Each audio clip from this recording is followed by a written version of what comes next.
today we are speaking to Richard, who is the world record holder for Penny Farthing, riding from Land's End to John O'Groats, which is quite an exceptional achievement. Hi there, Richard. Hello, how are you doing, Laura? Very well, thank you. Good. So yes, it's obviously we've both kind of decided to go our own way on slightly different types of bicycles from the standard. But have you always been into cycling? Is it something that you took up fairly recently, or how did you get started? No, I think I've always had bikes around somewhere. I got a photograph of me on a tricycle when I was 3, which I found recently in my mum's house. So there's always been a bike around somewhere. But for a long time they were just a toy or a bit of fun. I've not always been into racing bikes. That happened fairly late in life, really, for me. My family, my parents weren't particularly involved with sport, weren't interested in watching it or understanding it. So I didn't really understand sport until I got a bike and started time trialing in my mid-30s to try and stop smoking because I was desperately unfit. I tried to stop smoking quite a few different ways and just couldn't knock it. And I know why. It's just one of those weird things. Yeah, it was looking in the local paper. I don't know why. Looking in the local paper at the sports results, and I was looking at time trialing, thinking, I wonder if I give that a go. That's bicycles. I can ride a bike. 2 weeks later, Oh goodness! Yeah, so straight in the deep end. But in the deep end, you can't try and be competitive on a bike and smoke. It just doesn't work, does it? So in a couple of weeks, I've knocked it. So that was it. That was what launched me into bike racing. I think my family wondered what happened to me. Yeah, I think mine have as well. Once my long distance stuff took off. So yeah, but yeah, it's a great ad for how to quit smoking. Well, it works, so I don't mind. And as a consequence, introduced me to all sorts of wonderful things you can do on bikes and all the fantastic people you meet and the friends that you make. It transformed my life, and not just giving up smoking. That's almost incidental. Sorry, the joy of discovering different sorts of cycling and what you can do with it. It's just fantastic, isn't it? Fantastic, yeah. And then how did you end up on a Penny Farthing? Essentially, did you just get an interest in different sorts of bikes, or was there a specific kind of moment or experience, as it were? Well, I think the moment actually was when I was about 12. I remember seeing a photograph of one in the Guardian, and I cut it out. I remember cutting it out of the paper and pinning it on my bedroom wall, thinking one day I'll have one of those. And then, a while later, it got torn off my bedroom wall and forgotten about. But it just sowed a little seed in the back of my mind. And once I started cycling competitively, I enjoyed time trialing for a few years, and then I wouldn't say I got bored of it, but just I think I'd tried everything I was probably going to try with time trialing, and tried a bit of mountain biking and a bit of cyclocross, and I don't know, just looking for something different. And there's this fantastic race with Penny Farthings that only happens once every 10 years. Oh wow! Which happens in Knutsford in Cheshire. And I'd heard this mentioned as a kind of almost mythological thing. Nobody quite knew what. Yeah. And then I saw a reference on a forum late one night. I was browsing some cycling forum in the days when people used forums, discussion pages, and there was a thing: entries here for the Knutsford Great Race. Enter now, it feels quick. So immediately I entered, like on the spot, got an entry form straight away. And then realised I'd never ridden one and didn't know anybody who'd got one. So, so you had to look into that pretty quick. Yeah. This is a few months in advance of I entered, because riders come from all over the world. It is a fabulous event, and the best riders come from all around the world to compete in this thing. So I found somebody who got an old Victorian machine to lend me, and I learned how to ride it, sort of, quite badly. And it was just going to be like a one-day bit of fun. And I went to this event, and it was just so joyous. It was so much fun. Yeah. Huge crowd. I don't know, 4,000 or 5,000 people in a park in Knutsford. Racing in front of them, and they're all cheering and clapping and shouting. Don't experience this very often. And I raced with a team. We did a relay race. It's a 3-hour endurance race, and we weren't really up to riding this thing properly, and started to fall apart on us. I think we came pretty much last, but it was such good fun. I sort of left thinking, I want to discover more about Penny Farthing and experience some more of this. So went away and built a Penny Farthing, so I couldn't afford a Victorian one that was rideable. Oh, goodness. And just sort of got carried away with it, really. Yeah. Wow. And did it take long to learn it? I mean, to me, it looks like quite a skill, even getting up there, even mounting the thing. It is. They're actually, if you're a cyclist and you can, I mean, the thing with bikes is, even like a normal bike, if you're tense and you're scared of it, it all goes rigid and wobbly, which on a normal bike is okay because you're close to the ground. But on a Penny Farthing, you're quite high up, and if anything goes wrong when you're riding, you tend to go head first over the front and land on your head or your hands and your wrists. So it's not advisable. So yeah, to start with, they're a little bit sketchy to ride. They're a bit nervous, but as soon as you can relax, the bike relaxes, and then they're lovely to ride. They're really nice. It's getting on and off that's a tricky bit. Yeah, once you figure out how to get off, then yeah, I suppose. Otherwise, you just got to keep going, haven't you? Yeah, that's it. that wasn't your excuse, was it? You didn't start at Land's End not knowing how to get off. No, I do joke because sometimes I'm riding along a trail or somewhere and people will shout. It's one of the things people shout, "How do you get off?" And I just shout, "I can't," and just kind of just keep going. Leave them wondering. Fabulous. Yes, so yeah, there is obviously quite a bit of skill involved in that. What kind of got you kind of more interested in kind of the long distance? Was it just how far you could take it, or was it? I suppose so. I started off just doing, I mean, the race, there are bunch races, criterium races in Penny Farthing, which it's quite jaw-dropping to watch, actually. People are astounded when I tell them that this happens when they ask me about riding it. You get a bunch of 30 people racing for half an hour on a tight circuit, shoulder to shoulder. It's quite exciting. So I got into that sort of racing. There aren't that many races each year. You can imagine it's a bit niche. And we all know each other quite well. But I just enjoyed riding it. So I started riding more and more and just doing longer rides. Started touring a bit on it with a pannier on the back and this, that, and the other. But then I started looking at records. I came across a page on a website with a list of records, world records for Penny Farthings. And they're quite astounding. They're really, the records from the Victorian era. I mean, obviously the Penny Farthing was the height of technology at the time, and the boys that rode these were the equivalent of, Chris Hoy for sprint stuff, or Geraint Thomas for endurance stuff, for long distance racing. So the records are just jaw dropping. If you try and ride one and try and ride anything close to these records, the mind boggles really. But they were the fastest thing on the road at the time. Yeah, because they were going fast. Yeah. Oh, they were. I mean, apart from a bolting horse, these were the fastest things on the road, and they must have been quite mind-blowing at the time, really. And particularly once I started to read about the people who started racing really long distance, or looking at things like Land's End to John O'Groats. In the Victorian era, the concept of getting on a bike and riding that far, there would be almost sort of superhuman, kind of heroic type thing to undertake. Definitely. And it just got me thinking about the differences between then and now. The guy that set the record, GP Mills, who did it in 1886, he lived in such a different world to us in so many ways. And I started to think of all the different things that I could use to make me better than him, all the different influences, all the things that are incomparable. But basically, it's just me on a Penny Farthing, albeit a new Penny Farthing. It's still essentially the same machine that he rode. It weighs the same. It's got solid tires. It's got no gears. It's got no brakes that work very well. It's got no free wheel, and that's exactly what he rode. Yeah. So it's I suppose it's a lot more similar in some ways than the safety bikes. I think they're first called as our bikes are nowadays. There's been so many developments in the modern day bicycle, but Penny Farthings, because they're such a basic structure, I suppose.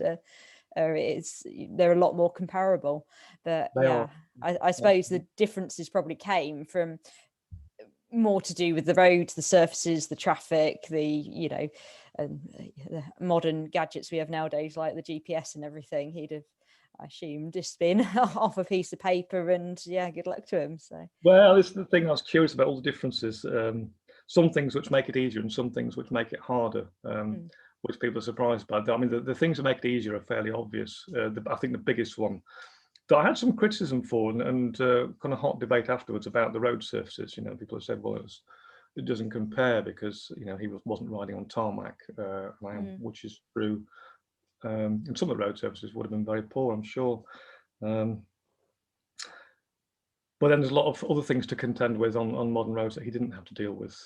Traffic conditions in conurbations right up through the West Midlands are appalling. I had to ride on everything that modern roads can throw at you, from really grotty little gravelly back roads with really bad tarmac, which probably not much different to what he rode on, to A30 in Cornwall and Devon, which is like motorway traffic. It's effectively a motorway dual carriageway, which is not really where a Penny Farthing should be. No, it's quite an epic road to ride along, isn't it? I've only driven along it, luckily, but yeah, if you're going for the record attempt, it's the one to do, isn't it? Because everywhere else is lumpy. Exactly, you've got to use the fastest, most efficient route. So I used the route that Michael Broadworth used 3 odd years ago to set the new modern bike record.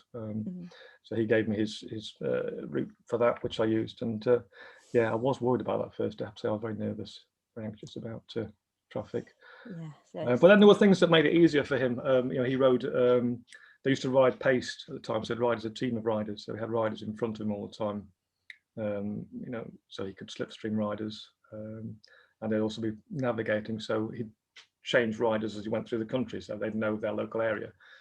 So he didn't really need to worry too much about navigation because he was being led basically. And there were things that you could take to keep you awake at that time, cocaine-based. Not later for that, but that was the norm at the time. You could get pick-me-up tonics from any chemist that be cocaine-based. Yeah, because he did it on a ridiculously small amount of sleep as well, didn't he? Which was 6 hours. 6 hours sleep. Incredible. Yeah, I think that's I've done some long audaxes with very little sleep in my time, but that's a whole new level, I think. Yeah, but completely. Yeah. But you obviously managed to structure it to factor in a bit more rest time and a bit more shut-eye, which I think was probably sensible from a safety point of view. Did you always have your time targets kind of set in place for your LEJOG? Was there kind of a set distance you needed to do per day? Did you have an expected time you wanted to kind of complete in, or was it just faster than the record? It was basically just faster than the record. Although oddly, Guinness don't recognise his record, so they set a target. Yeah. They set a target to beat of 2 days longer than his record. But I wasn't interested in that really. His record stands. That's what Penny Farthing riders recognise as a record. So that was the target. But yes, we had a very carefully planned schedule, which we evolved over a year or so. The original plans, the original way I was going to ride it, we changed quite radically in the end. Spoke to a lot of people, had a lot of help from people who got good knowledge about riding. I watched another Penny Farthing rider have a go a couple of years before, sort of dot watched him, and had a talk with him once he failed to find out what had gone wrong for him, and probably one of the most helpful people I spoke to, because it's I tried to do everything I could to be successful, because trying to break a record, we really looked at every little individual. We broke it down to all the components and tried to analyze everything we could do to make it successful and to break the record. But I don't know anybody who's ridden anything like that on a Penny Farthing, in that time frame. No. And oddly enough, there's nobody that could coach me in endurance Penny Farthing racing. Not that many coaches out there. So we had to make it up using advice from sports people, but starting from scratch in a way. But there's one person I know who holds the record for unicycling from Land's End to John O'Groats. Oh, very good. And that's the closest I could find to what we were going to do. And he's a very helpful chap who makes Penny Farthings, Roger Davis. And he holds that record. He did that in just short of 7 days. So it's actually not that different. No. So he came and had a planning session with us and looked at the schedule we've been looking at and made some changes. And then once we'd got a definite plan of a schedule that we thought could work, then I had to start the training to make me capable of riding to that schedule. When you're looking at riding 200 miles a day on a Penny Farthing and make that kind of normal-ish, I was used to going out and riding 50 miles tops, which is a solid ride for your average cyclist, isn't it? But it's for an average. And a Penny Farthing is probably twice as hard to push along as a modern road bike in terms of rolling resistance and wind resistance and what have you. So for a penny farthing rider, 100 miles is like the ultimate target for a day ride. That's what, penny farthing riders aspire to. If you do a century, you've ticked the box. That's yeah, it. You've made it. it's quite an achievement. And that's a big thing. So to try and potentially push it up to 170, 200 miles a day repeatedly, that was the target. So that was a year of solid training on the penny farthing, and yes, and I think and other we sorts of training to make it possible. saw you, or I think you sped past us at one point on one of the audaxers. I forget which, whether it's your 200 or your 300, but it was, yes. It's one of those, wasn't it? I forget. They all blur a little bit after a while. But yes, it suddenly occurred to me that audax riding, and for those that don't know about audax riding, it's long distance personal challenge ride, isn't it? It's not a race. It's run within minimum and maximum time speeds with checkpoints. So you're not racing other people. You're just there to complete the ride yourself for the satisfaction of doing it. And the people that put the rides together built them up over many years, haven't they? So there are some fantastic routes, and it'll take you places you wouldn't otherwise necessarily go and ride. But they're safe. Long distance rides are different. It's a good way to challenge yourself to get around the course or the ride in the set time without it being necessarily competitive. And like a lot of the sportive rides and things like that are a different kettle of fish, really. I think it does make it a friendlier atmosphere, doesn't it? And it is the way to get the miles up, certainly.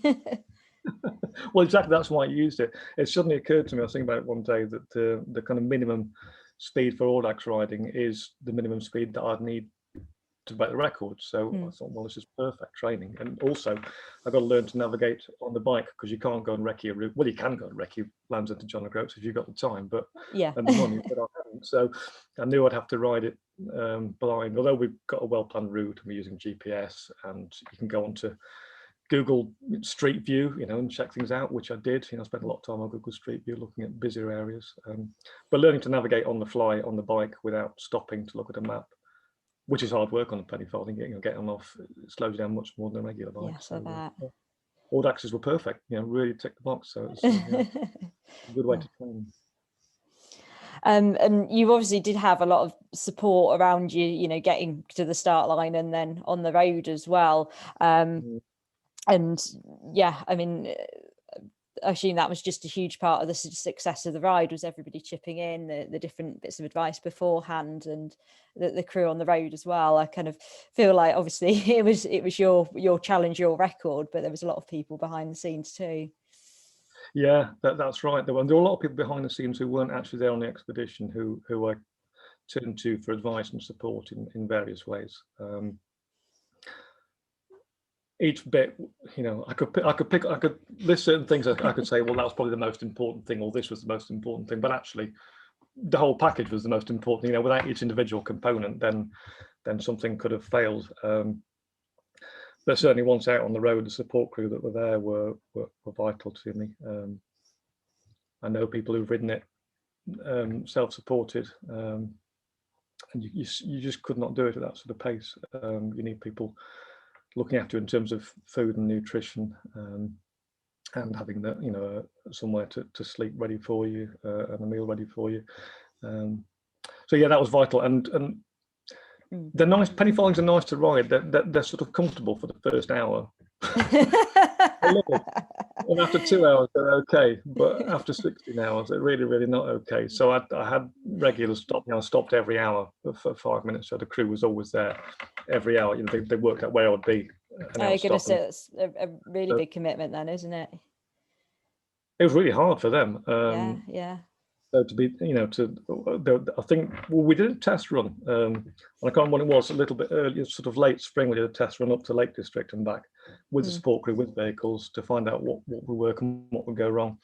And they were quite surprised by how quickly they had to move to catch up with me again. So they'd do a service stop for me, and as soon as I jumped on the bike and disappeared, they'd have to pack everything up, clean whatever they cooked food in or prepared food in, get everything bundled back into the van, jump in the van and try and leapfrog me, and then stop. And no sooner they stopped and got things out, I was there again. It's the same thing all over again. Yeah, goodness. Yeah, and when you're doing that hour after hour, it's and I've done it myself. I know how hard it is. So we did do a lot of work in terms of preparing the crew for that, and did quite a lot of work on psychology of it all and how it affects your emotions when you get tired. I've been involved in things before that have failed not because your body's failed, but because what you're thinking stops you. It's your processes slow down significantly, don't they? I think they do, and if the negative side of your brain decides things are going wrong, and starts getting cross about things, then it just can be completely not a disaster. I know a friend of mine who did the race across America, Chris Hopkins, and his crew chief, they fell out halfway across the States, and his crew chief just said, I'm going home. I'm going to go and get on a plane. I'm going. Bye. He's gone. And I've experienced it myself. So as well, that could be the biggest, disaster in the whole thing is me just bottling it. This kind of self-sabotage thing. But the same for the crew. They're good friends and couples. They get extremely tired, and they're living in really close quarters, and things could go wrong. And I was just well aware that afterwards, whatever happened, we still wanted to be friends, all of us. But wanted to give it the best chance of succeeding. So we had some great help from chimp management, Professor Steve Peters. Very good, yeah. And Tim Buckle, who works for him, I've met in the past coaching youth cyclists. He's a force of nature. He's a horrific chap. And he gave us a lot of help talking to the crew, but also challenging me. We spent a lot of time trying to work out why it was I wanted to do this thing. Okay, yeah. It's interesting, isn't it? Yeah. It's the most critical thing, because if you get to a tough spot, you don't really know why you're doing it. That's the point. Yes. Why on earth am I here at 2 o'clock in the morning, standing in the rain? Yeah. So I don't know whether you've given this much thought, but yes, what I did was hard. It was the hardest thing I've ever done in a 5-day timescale. But what you're going to go through is a different level again. It will be, yes. And I think well, the key things will be we won't have the luxury of one of us riding off because it's one bike. So I have done some tandem riding, and I'm aware that it's you can get two great people who can ride bikes really well, but put them together in a tandem, and it can be a complete recipe for disaster sometimes. Absolutely, you can get two fairly average riders who put them on a tandem together, and it just works, and then they just fly. But you've got to be in sync all the time, haven't you? And you're going to have, I guess, ups and downs at different times, which it is tricky. But then sometimes that pans out, because if one of us is down and the other's up, that can help as a balancer. I think it's the really tricky bit comes when we're both down, and it's they tend to be I think that's the kind of the long distance and audax mentality as well. I think we've seen us through quite a few tricky ones so far, but the biggest one's yet to come. So I think you're quite right. The psychology of it is something that will play a big part, and it'll be interesting. Because when you get to those really down moments, it's difficult to be it's difficult to have logical thought processes. They go out the window. Yeah, definitely. And when you slow down and and that's when you make mistakes, you forget things. It's you leave your gloves on a bench or something like that as well. So we spent a while talking through with Tim Buckle what the different situations were that were going to be trying to second guess what was going to go wrong effectively. What would be the most difficult things to deal with, and we wrote a list of them. And we spent a while discussing what the logical outcome to those is. So that I could sort of pre-prepare the chimp bit of my brain, the angry bit of my brain. So when it got angry about it, I could just say, well, we've discussed this already. You knew about this, but it's not going to kill you. It's essentially a risk assessment, isn't it? So it's a risk assessment, but as I say, pre-programming yourself so you can be as ready for that as possible. And it sounds a bit daft, but I was watching some video back of it that Cameron took, and there was a particular moment on day 3 in the afternoon when that happened. And there was an incident. That was probably the lowest point on the ride for me. It suddenly was all going wrong, and it was way too hard, and it was way too far to go. It's just grim, really grim. It's horrible road surfaces and horrible wind, and I was just feeling fed up with things. Starting to get really nasty saddle sores. I was really naffed off. And it was just something that happened with the crew, and it just really threw me because it wasn't something we planned, and something wasn't right. And had I not sort of prepared for it, then could easily have spat my dummy out, and crew were getting tired at that point. And if I start getting cross with them, they get cross with me. But it did work, that kind of thinking it through in advance, and it was one of those things that we thought through in advance about, And it's one of the things I rewatched your video recently, and just every time the camera's on you, you look happy to be there. And I'm not convinced that was the case for the whole ride, but yeah, you did exude this kind of air of you just seem very calm and collected, considering, which I thought was quite admirable. So I think there might be something in that. And yeah, I think it's certainly for us. I think at the end of the day, it's something that I'd wanted to do for quite a long time, and so to be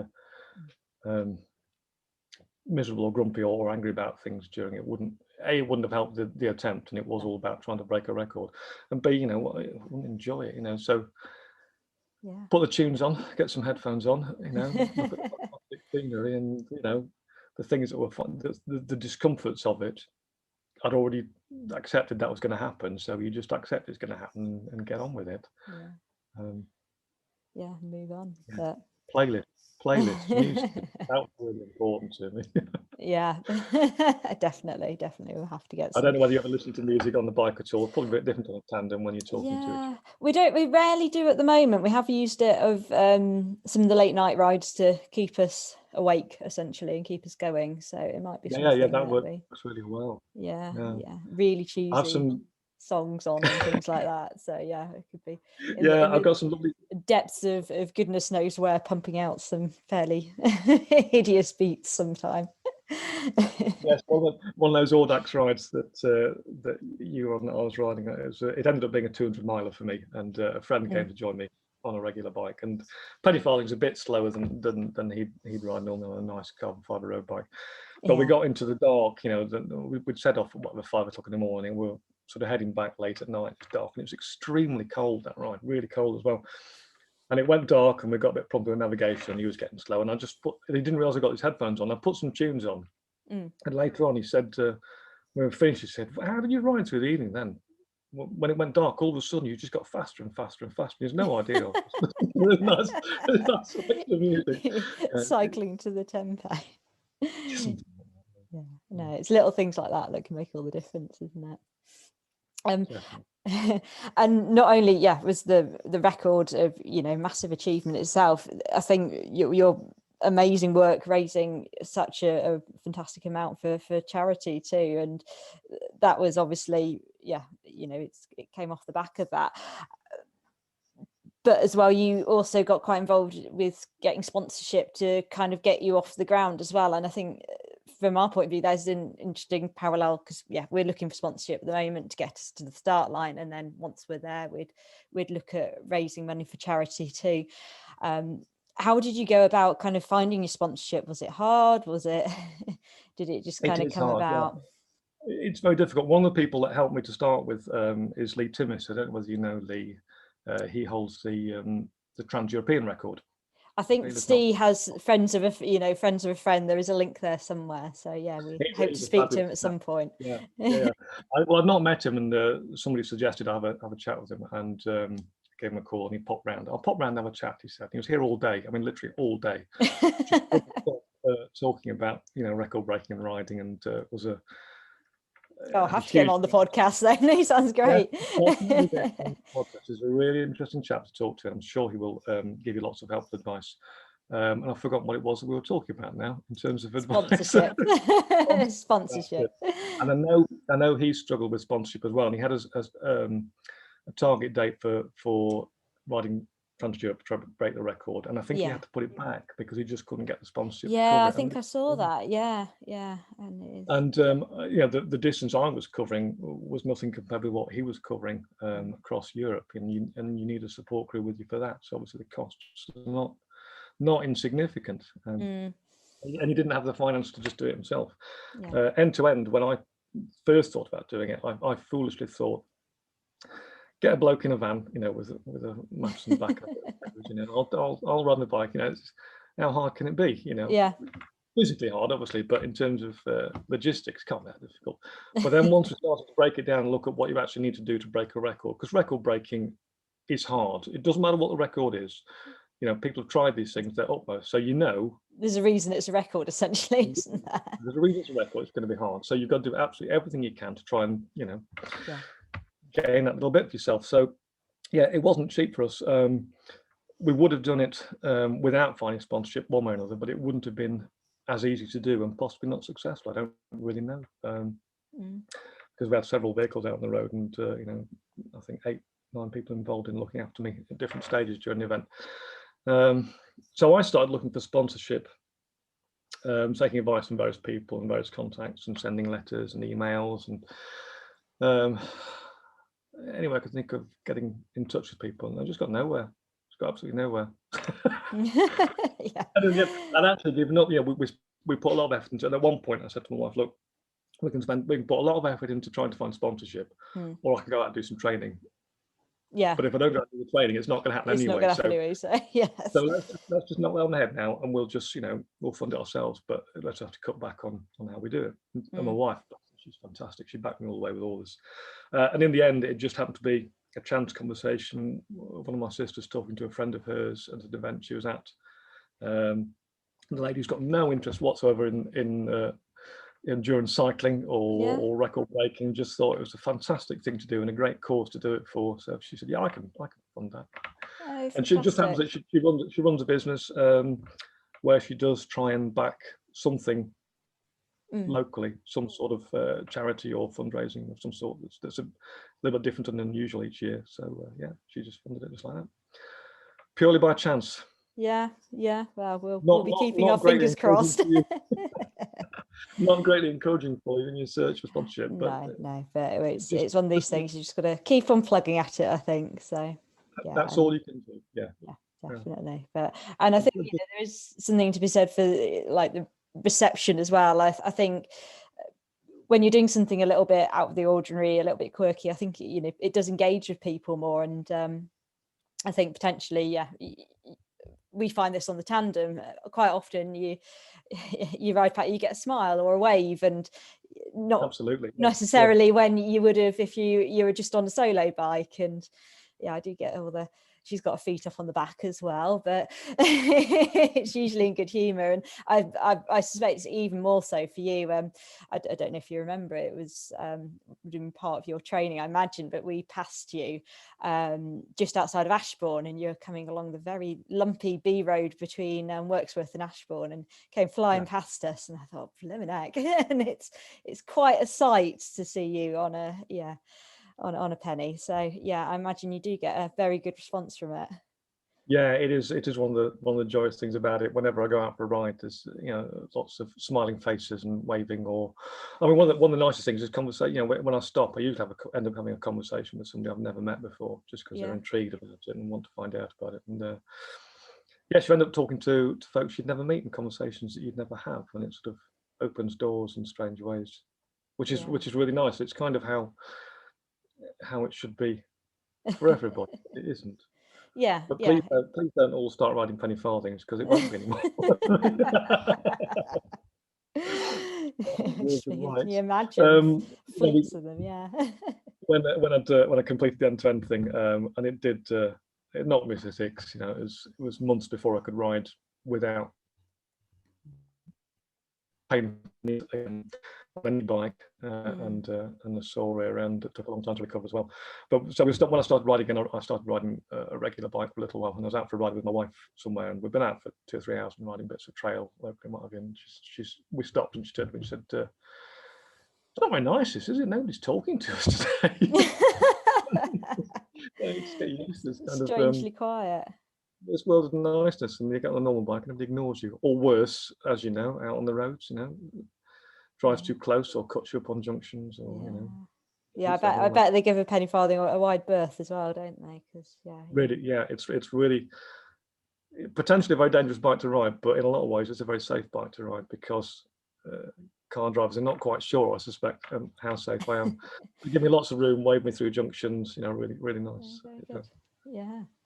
And so are you back on the Penny now, or is it still I am. Back on the Penny now, yeah.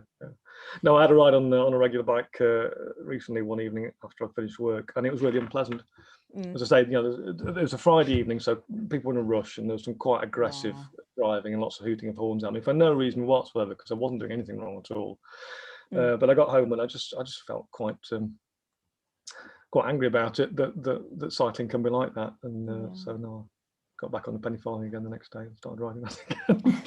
For now, it's a nice way to put a smile on people's faces, isn't it? And have you got any more plans for the future, or is it just purely riding for the joy and the fun of it now? I try. I like the idea of riding for the fun of it, for the pleasure of it. But there's something about the need for a challenge to encourage me to ride and stay fit, which I'm not at the moment. I found it very hard to get riding again after end to end. Yeah. I went through a phase of depression afterwards, and I've talked to other endurance athletes about this, and it seems to be a not uncommon trend. Yeah, it's like the post-adventure blues, isn't it? I think is kind of, and it can be really quite severe. Yeah, It's one to watch out for, and I do know people who've got to the point of self-harming after a big event. You know, it can be quite severe. And it did knock me for six. My wife pointed out to me sometime late in the autumn, early winter, that I was depressed, and I hadn't realised it. It's kind of sunk into this. You just get stuck in a rut. Yeah, everything we've worked for over the last year has gone fantastically well and broken the world record, and it's all great. And I was just sat there kind of feeling blue. And it took a while to get over it and get riding again. And then, of course, we hit the good whole, old lockdown pandemic, which makes getting out and riding particularly long distance difficult. And training, I found it quite hard to ride during that for some reason. So I've been quite slack to get going again. But, there are one or two things I'd like to do. One of the things I did want to do was have a go at 24-hour time trial on the Penny Farthing. Yes, that would be exciting. GT Mills, whose record I was breaking, he rode those events back in the day. Would have been one of the events that's now the National 24-Hour Time Trial. Yeah. There's only one event that happens now, the National 24-Hour Time Trial. And I've ridden it on modernish bikes, and it's a cracking, obscure, bizarre. Yeah, Steve's had a bash at that as well, and it sounds like something completely different. It is, and the only reason I wrote it initially was that I'd read a letter in Cycling Weekly which said this event is outdated and it shouldn't be happening anymore. Time it was knocked on the head, and I thought, well, if it's going to be knocked on the head, I need to go and experience it before it's gone. It's a bit like, I need to go and ride the Nuts for a Great Race because it's only once every 10 years, and it's probably my only chance to ride it in this time. I'm too old. So I went and rode it, and it's gained hugely in popularity again, like other sporting things like hill climbs, which were dying 20 years ago. Now people resurgence, Absolutely. So I wanted to ride that event on the Penny Farthing, but the organizer doesn't see it the way I see it. To quote him, doesn't want to turn his event into a circus, so that's not going to happen. Oh dear. Well, you never know. Things might change. It'd be exciting to. So if I can get my act together and get some training done, then it's a possible. We'll see. So it'd be exciting to watch this space, definitely. But I certainly like to be putting the Penny Farthing away. If I'm going out for a ride, I do have to think hard about whether I'm going to ride a regular bike or stick to the Penny. Glad to hear it. Fabulous. I have just got some tandem trivia questions. None of them are too intimidating, I hope. I think you've answered the first one already, which would have been, have you ridden a tandem? And I think you mentioned you have experimented on tandem. I have in various ways. Yeah, we had a tandem for a while, which I rode with my daughter, and we did a little bit of time trialing. I had a season time trialing on a fantastically fast tandem with Chris Hopkinson, who I was talking about, who rode North America. He's another force of nature. He's got a do or die mentality. He'll keep going to a broken man, and he'll still keep going. He's fantastic. He was the first person that showed me you can keep riding as long as you want. Just keep fueling, get your head right, keep going, and you'll be amazed how far you'll go. Definitely. And we had to go at end to end on a tandem at the record many years ago. The attempt failed, but we had a season time trialing and building up to that. So that was wow. That was quite an experience. definitely. And I've also played down at on tandems down at the arena at Derby, the indoor track, piloting for VI riders, which is an absolute hoot. I bet, yeah. So yeah, you've got quite a bit of experience then. And if you were on tandem, who would you, if you could choose anybody in the world, alive or dead, doesn't need to be a cyclist even, who would you have on your tandem with you? Oh my goodness, that's a tricky question. I'll tell you straight away. I'll tell you who I'd have on the tandem with me. I'd have GP Mills with me. Oh, fantastic. I thought so much about him when undertaking this record, and about what life was like for him at the time. And if you look at a photograph of him, I'll tell you what, you wouldn't mess with him. You look at his eyes, he looks like a tough old boy. He must have done what he was doing in that era. He must have had some steely nature, yeah. He rode, I can't remember, one of the first long distance races in France, which finished in Paris. I can't remember what race it was, but I think he shot 5 dogs en route. Cyclists at the time would carry. It was standard to carry a revolver with you. You were thinking of carrying a water pistol, maybe not a revolver. You could buy a cyclist revolver. They were advertised in cycling magazines to deal with rabid dogs and tramps and whatever. Protect yourself. So how different it was. So I'd love to have him on the back and have a chat about his experience of cycling compared with mine. Just to see if they could. Wouldn't that be great? Yeah, that was going to be my question. Are you on the front or the back? But it sounds like you're taking him for a ride. I've ridden on the back briefly. Somebody took me for a ride in the arena on a back of a tandem. Yeah, flying 200 on the back of a tandem. This was top speed rider.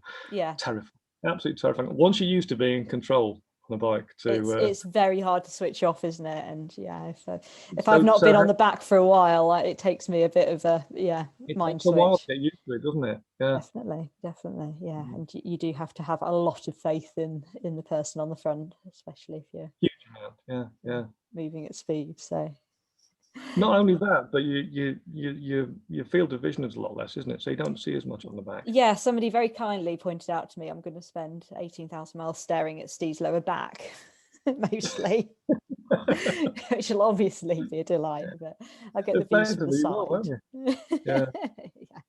So it's not quite all feet up on the back, but yes, it's there's pros and cons, shall we say.